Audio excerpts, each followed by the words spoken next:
Hey, I'm Ben Lee. I just wanted to share something I've been thinking about lately that may be of some interest or of use to some of you out there. I, like anybody else, am someone who lives in a world intensely merged with technology. I'm a musician, so I use social media as my main way of communicating with my audience or my potential audience. I'm raising a family on the other side of the world to where I grew up, so I use Facebook to keep my mum and my sisters updated with how my kids and my family's going. I have an iPhone, I tweet, I've been periscoping, like anybody else with all its benefits and distractions, I'm very much immersed in this technological game that we're in. But one thing I've been thinking about lately has been the power of clicking on a hyperlink. So what that is, a news article or a piece that might be fed to you through your Facebook feed or on a news curation site like Huffington Post or CNN.com or any of the other million of sources of information that are out there. So we see a headline that intrigues us, we click on it, and we're presented with an article or a video that, to a greater or lesser degree, we were curious about. But we're also presented with advertising. So as a result of clicking through on that hyperlink, we might be given an ad about a new clothes company or a new type of electric razor or a movie that's coming out. So the reason that those ads are there is because the website was able to show the companies that, and these are potential advertisers, that their website gets a lot of clicks, that their links get a lot of clicks, and there would therefore be a great potential customer base by advertising on this website. They'd be able to expose their company ad to a certain amount of people. The more clicks that a website gets, the more compelling it becomes as an argument to a company to advertise there. So this is how a media company becomes and stays profitable, by generating clicks, which in turn generates commerce. So while the premise of the website on the surface might be that they're there to give us news or videos or information, what they're really trying to do is tempt us into clicking a link. And for this reason, they pay really close attention to what we click on and what we don't.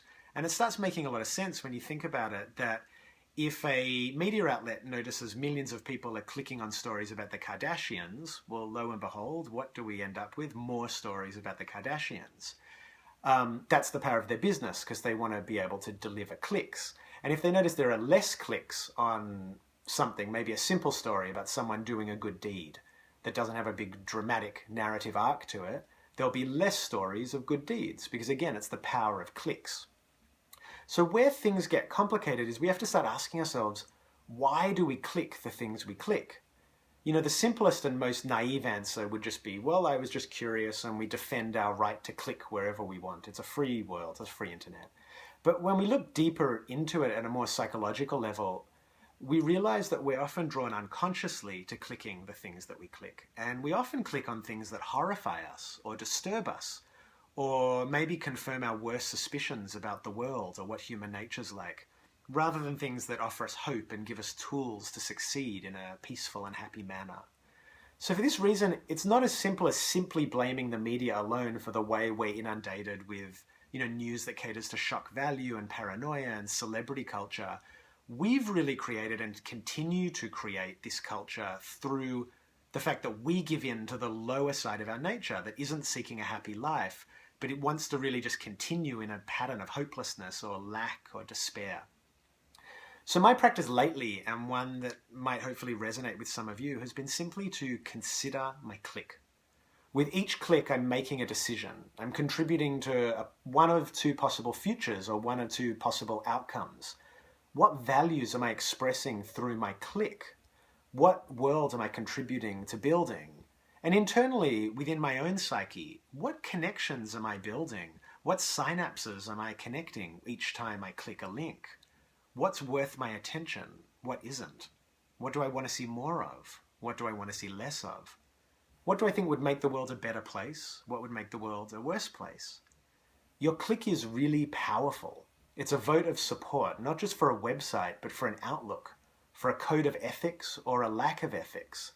And it's also a belief about what type of world we live in. So thank you guys for listening, and thank you for considering what I've presented.